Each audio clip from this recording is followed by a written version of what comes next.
back. So glad to be here. So glad to have you listening in today. Whether you are listening through the Substack page, Apple, Spotify, Google Podcasts, or wherever you might be grabbing this from, it's another week, another brilliant mind to study. Today it's the iconic philosopher from the Greek classical age, the one and only Plato. But before we get going, I'm Dr. David Hopkins, humanities professor, your host and guide on this podcast. It's just me talking to you about the greatest minds, the greatest texts, the greatest insights into humanity that have survived from the beginning of time, really, all the way to our present era. We are all about reading from the genre of wisdom literature, especially looking at the ethical, the logical, the rational, and hopefully along the way, expanding our minds and understanding of big and grand ideas that have shaped humanity. So far, if you've been around since day one, we started all the way back in prehistory at, let's say about 3000 BC, and now we're in the classical Greek era. Last week was Socrates. This week is his star pupil, Plato.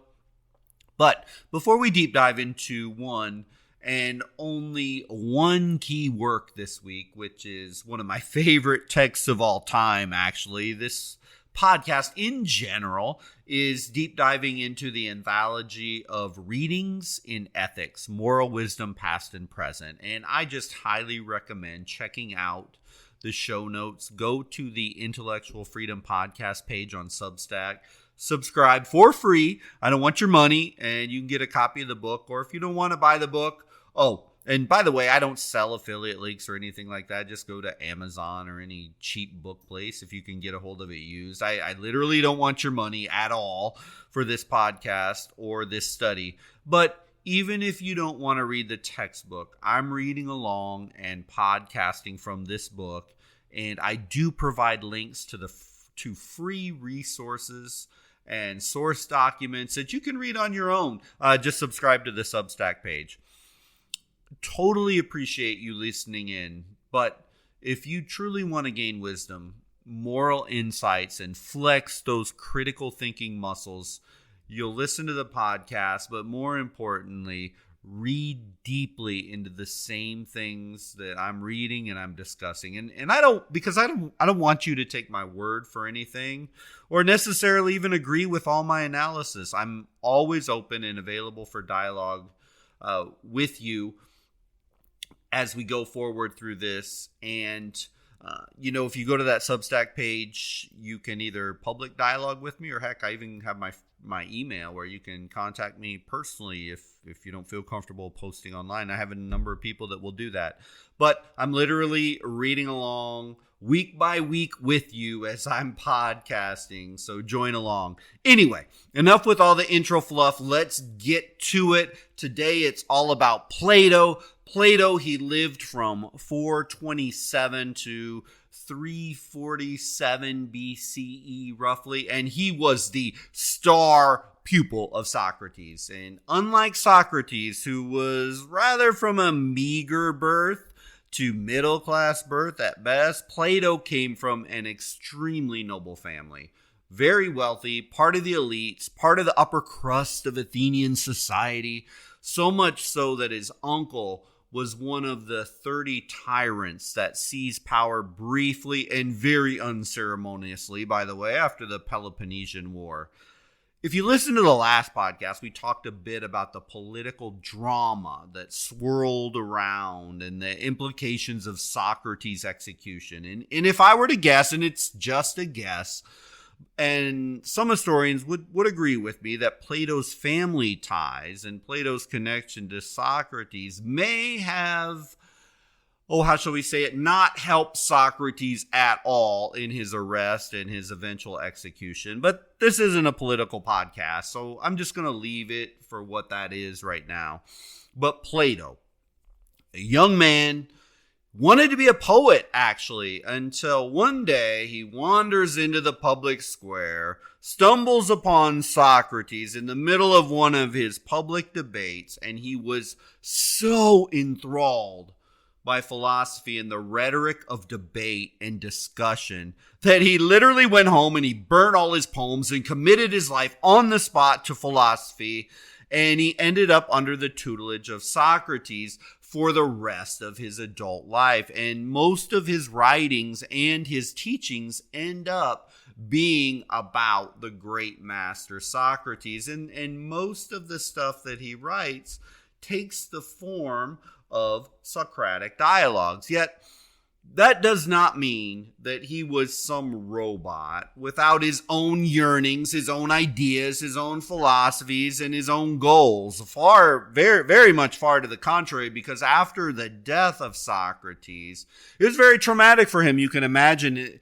Socrates was his mentor, his guide. He was the one that got Plato into philosophy, and all of a sudden he commits suicide and is executed for his beliefs. And so he took off and he traveled across the Mediterranean, made it as far as Egypt if you're ever interested in studying the history of Plato and his wanderings. But eventually he comes home and he started what's often given credit as the very first university, at least in the West, and it's called simply the Academy. Mine has a couple forays into politics. That failed miserably, by the way, when he took off to Sicily. And literally, he almost lost his life in all kinds of political turmoil. He returns back to Athens, back to Greece, and he realizes rather dramatically and emphatically that politics is not a world or a place for rational, logical reason. And I think all of us can relate to that as we watch the craziness and sometimes, how shall I say it nicely, stupidity of our politicians.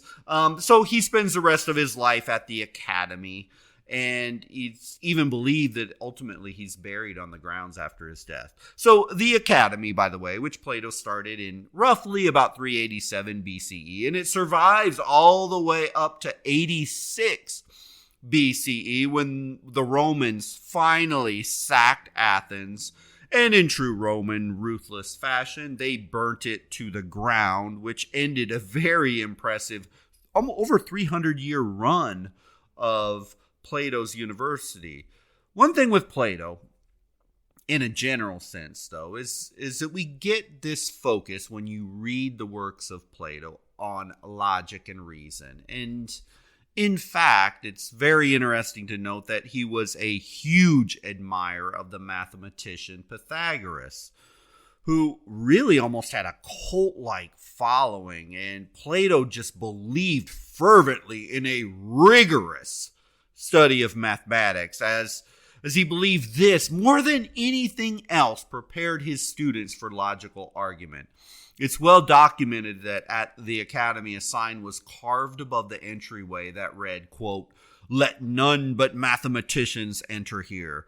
Quite a bold and a provocative statement about a philosopher, and I'm sure many modern philosophy students at the university today might actually cringe in horror that their studies should focus on mathematics when they enter their classrooms today. But at any rate, the Academy, it was a success during Plato's life, and after his death, for literally a couple centuries, it continues on. A pretty impressive run indeed.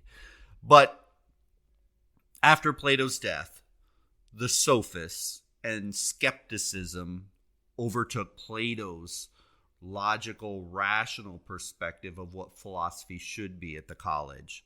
But during his life, we see that Socratic, rational, objective perspective infused into a generation of Greek thinkers that survives even to this day. So in many ways, through the writings and work of Plato, his reach was so grand and important. So let's not minimize this guy to some mouthpiece of Socrates, some little minion or some little student who didn't have his own mind, and all we get from Plato is just a regurgitation of Socrates, because he's much more important and had a much more profound impact than that. But As I read through the works of Plato in preparation for this podcast, I am so pleased that our book, the core reading, is the Allegory of the Cave. Now, this is just one small story in the larger work, The Republic. It's book number 7. But in our study today, this is going to be my one and my only focus for discussion. I know there's much more to the man and his philosophies and even the reading from our book. But I just love the Allegory of the Cave. And I think this one writing nails life in our 21st century, our postmodern world, better than about any ancient text I've read.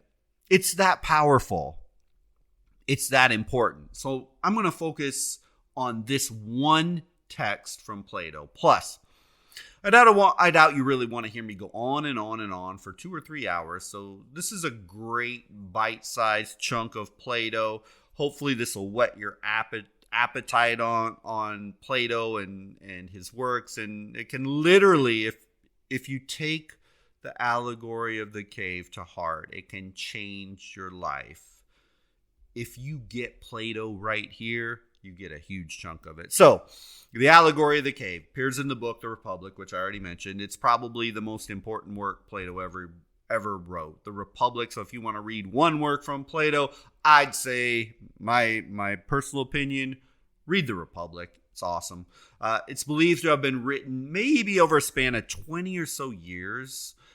We don't know that for certain, but roughly from about 380 to 360 BCE. And what I'm going to do in this podcast, I'm going to read the very first part of the Allegory, and I'm going to set the stage by Plato, which is, again, in fact, it's in the words of Socrates in a Socratic dialogue, and he's in a dialogue with an aristocrat of the day, as that's just the genre that Plato tended to write in.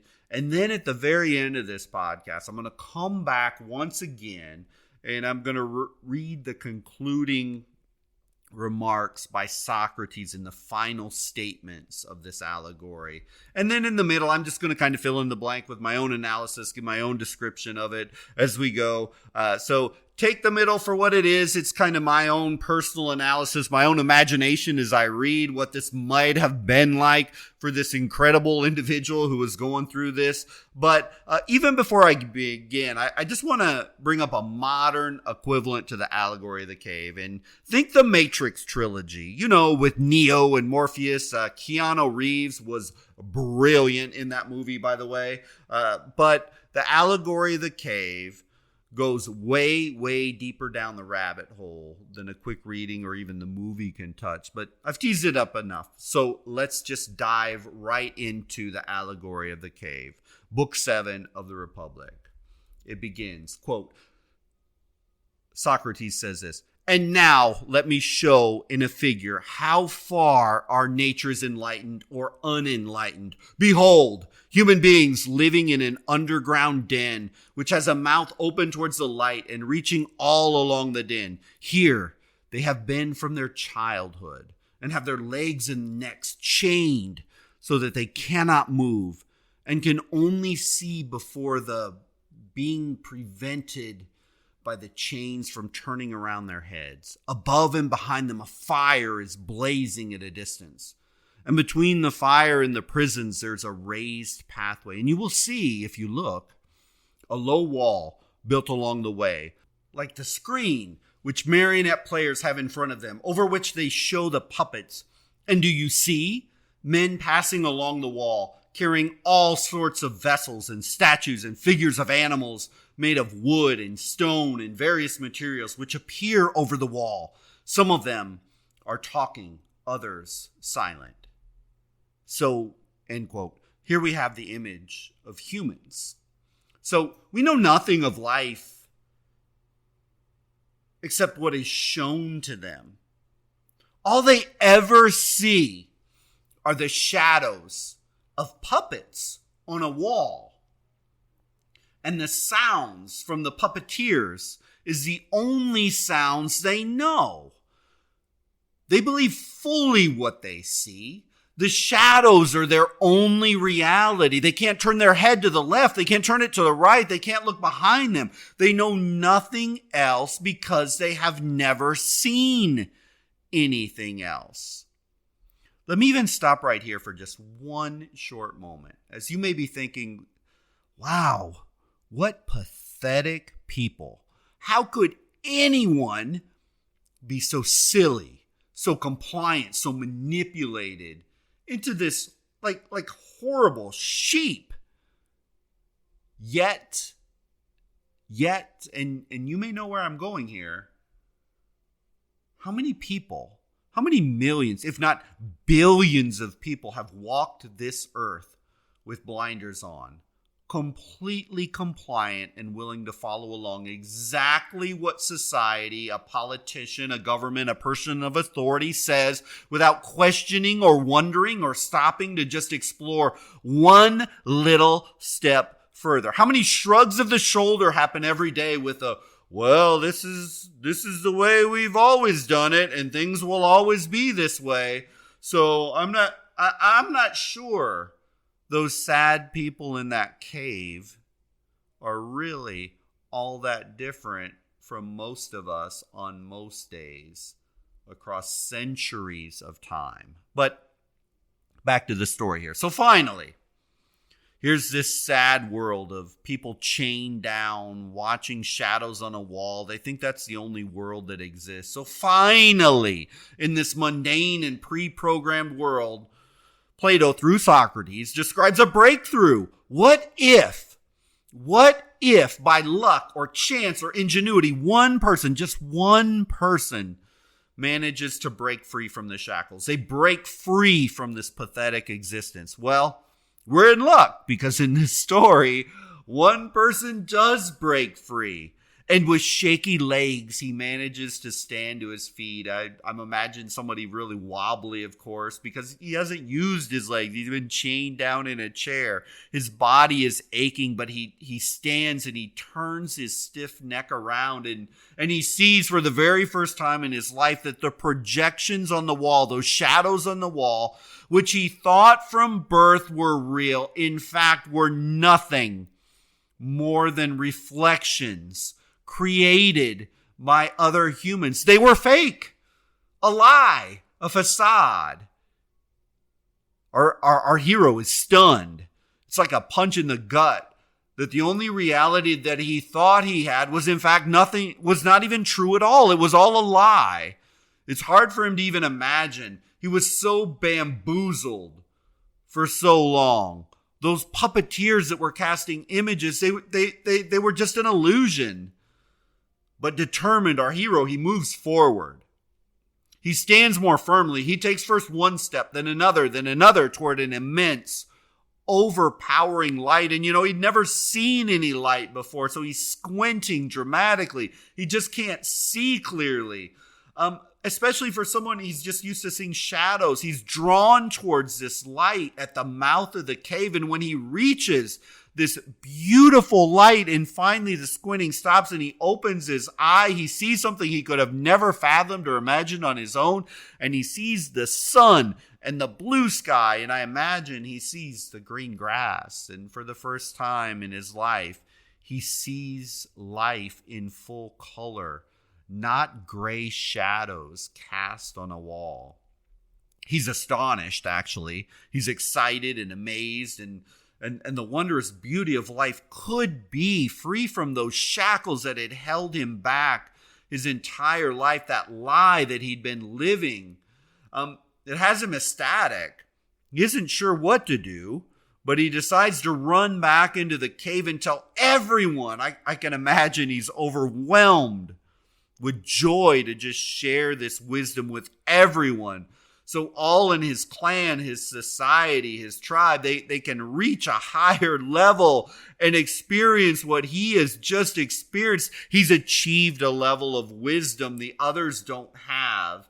I imagine he's almost just giddy with excitement. In his mind, he's come from the abyss into wisdom, deep, profound, earth-shattering wisdom that everyone is going to want to hear and gain freedom. So he returns into the cave, and the rest of the sad, complacent people that are shackled like they were before. Let me stop you here for just one moment. So if you've ever read the story, if you've never read this story before, what do you suppose the rest of the people shackled down, staring at these shadows on the wall thought? Do you suppose they're open to his story? They're interested, if not excited, to explore themselves? Do you think they just can't wait to experience this freedom? Well, our unnamed hero in this story ends up being brutally disappointed. Doesn't work out that way. Doesn't work out the way he imagined. He's just flat out rejected. I can imagine those shackled down to their safe life saying, "This guy is insane. He's a liar. He must be a scammer." Heck, maybe the chorus of mocking may have even called the whole thing fake news back in the 4th century BC before fake news was even a thing. But the fact of the matter is he's flatly rejected. Now I want to read you the end of the dialogue from the words of Plato. And remember, once again, as I'm reading this to you, it's Plato. He's been in dialogue with an aristocrat. His name's Glaucon. So let me read this to you. And if you're following along in the book, it's actually the bottom of page 172. And it goes over to 173 in the end. It's just a few paragraphs, but here we go. Here's the end. The words of Plato in the Socratic dialogue. So Socrates is speaking, and he says, "This entire allegory you may now append, dear Glaucon, to the previous argument. The prison house is the world of sight, the light of the fire, the sun, and you will not misapprehend me if you interpret the journey upwards to be the ascent of the soul into the intellectual world according to my poor belief, which, at your desire, I have expressed whether rightly or wrongly. God knows.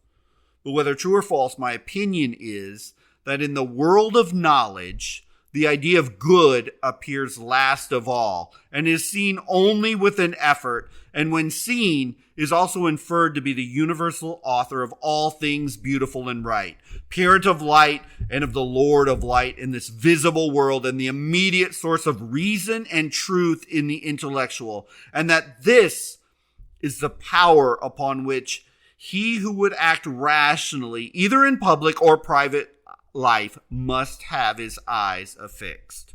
But then if I'm right, certain professors of education must be wrong when they say that they can put a knowledge into the souls which was not there before, like sight into the blind eyes. Our argument shows that the power and the capacity of learning exists in the soul already, and that just as the eye was enabled to turn from darkness to light without the whole body, so too the instrument of knowledge can only be the movement of the whole soul, be turned from the world of becoming into that of being, and learn by degrees to endure the sight of being, and the brightest and the best of being, or in other words, of the good. And I'm going to skip now to the end where Socrates says, you have again forgotten, my friend, the intention of the legislator, who did not aim at making any one class in the state happy above the rest. The happiness was to be in the whole state.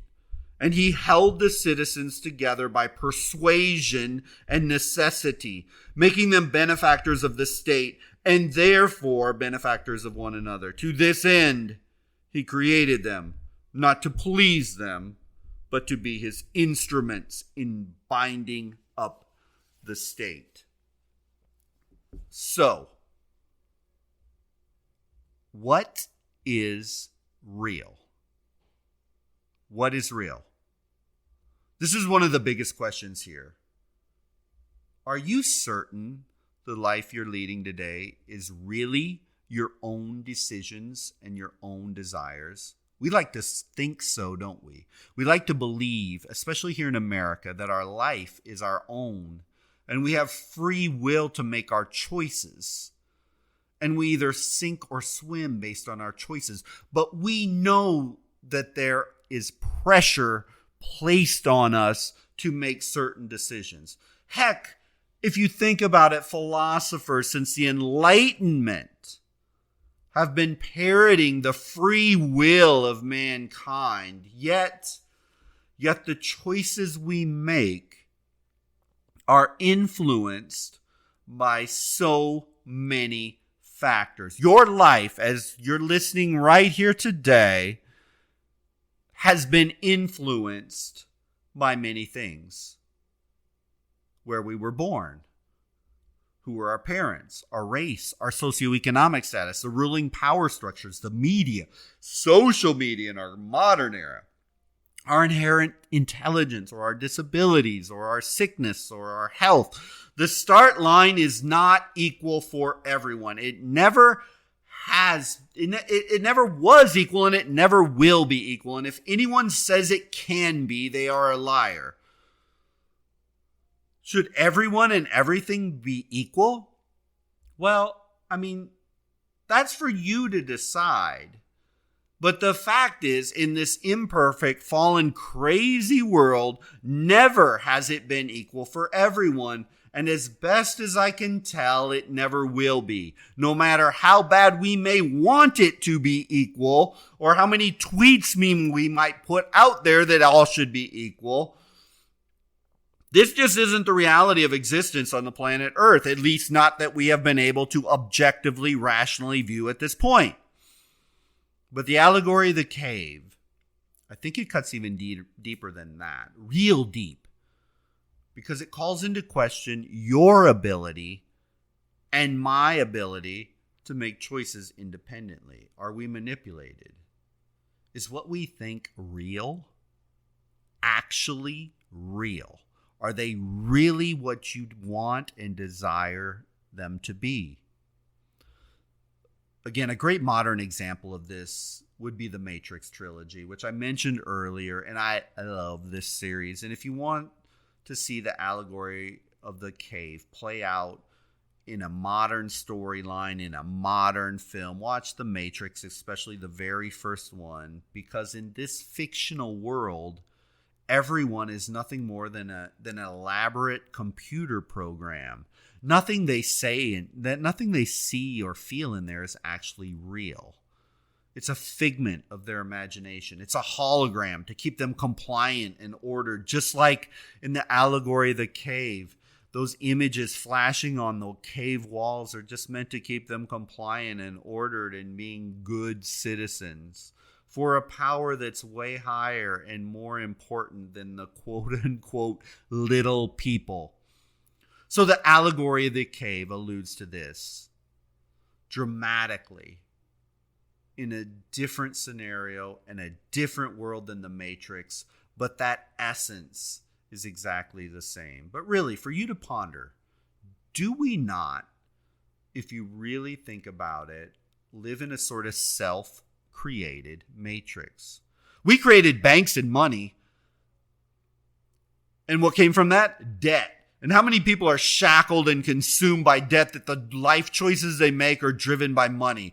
We created a university system that seems to give the illusion that if you don't get a college degree, you can't succeed. We created a healthcare system that appears to do very little to help us keep us out of the system, but oh so much loves to medicate the crap out of us with pill after pill after pill for the entirety of our lives. We created an illusion that you have to break your back until the age of 67 and a half right now. I'll probably be older in a few more years. So that finally someday you can retire with a couple decades left in your life and you can relax in old age. We created political systems that either seem to enslave the masses in communism or socialism or dictatorships, or corrosively manipulate us in democracy where we have two parties that act more and more like dictatorships over our lives. whether you're a conservative or liberal, and don't kid yourself that either party is out for your ultimate freedom and happiness, as Socrates mentions there. The state needs you to be compliant, the state needs you in order, and the state wants you just to agree with them, just as each of these political parties in the United States that are in power right now. So regardless of their manipulative ads to the contrary about how they're all out for your best interest during the election season, the fact remains that we have created a system of things where it's money or education or politics or socioeconomic or whatever the case might be, and we fall in line and we make our decisions based on the things that are presented to us. Is that not, in essence, the allegory of the cave and shadows being flashed on a wall, and you think that's real? I mean, I could go on and on about the systems us humans have created over the centuries to create reality and to teach us and mold us to fall in line. And we live this reality as if there are no other options out there. Sort of like those people in the cave when our hero went in and said, hey, there's another way. There's a greater, more wonderful world out there. And they reject them flat out. That guy who says, hey, there's another way, a wiser way, a more fulfilling way. But yet we read this allegory and think, wow, that's a bunch of pathetic losers in that cave. They're just going to throw away their lives, stuck, thinking the same way, acting the same way, living a life of gray shadows on a wall forever. How pathetic. How many of us fail to fully question things at a deep and profound level and let the systems that we created enslave us or shape our reality to the point that we're just stuck and shackled? I think if you're honest with yourself, and I'm being honest with myself, all of us, in many ways, are like those people shackled. Some people might be shackled financially, some might be spiritually, some might be socially, doing things they don't want to do, they don't meet their need, whatever the case might be in your life.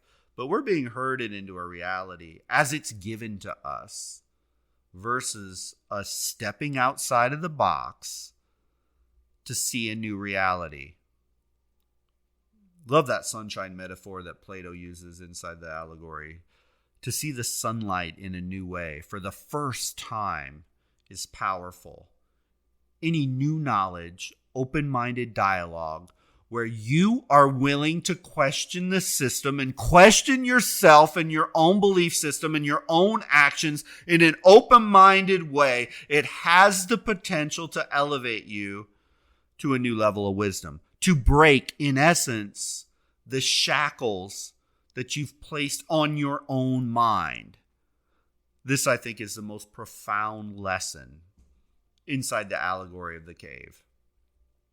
Question everything, as we mentioned last week in the podcast. Don't be afraid to turn your head to the left or right and turn your head and turn around completely. Look at the sunlight. Seek new insights, new ideas, and don't trap yourself into all or none or my way's the only way. Others are stupid. I got it all figured out. Any of those mantras. And this is why I love the allegory of the cave. It's short, it's sweet, but it's insanely powerful. I hope you enjoyed reading or hearing about Plato. If he resonated with you, I put free links in the show notes to the Substack page. Please click on it, subscribe to the Substack page, and read more for free. And if you just want to read the entire allegory of the cave, it's literally only a few pages long. I got a link to the Republic in there. Click on that for free. It's book number 7. And free, of course, always the best price. The works of Plato, and if you don't want to do that, you can find them in the library. They're all over the place for free. I think reading Plato in the Republic especially, it should be a must read for literally every human being on the planet Earth. Other than that, we're going to come back next week and we're going to take on the sophists. As during Plato's life, he had to confront differing emerging philosophy. They were at odds. He butted heads with them. So did Socrates, for sure. But they become even more and more powerful, more and more prominent after Plato's death. And it even became the dominant teaching method in the academy after Plato died. I'm sure he would have cringed at that thought, but he may have even had the foresight to see it coming. But it is a different life perspective with a different ethic, and we need to always contrast someone like Plato with the sophists, and then eventually we're going to look at Aristotle before we move on anywhere else. So I look forward to going over that next week with you. I appreciate you and look forward to talking next week. Have a wonderful week.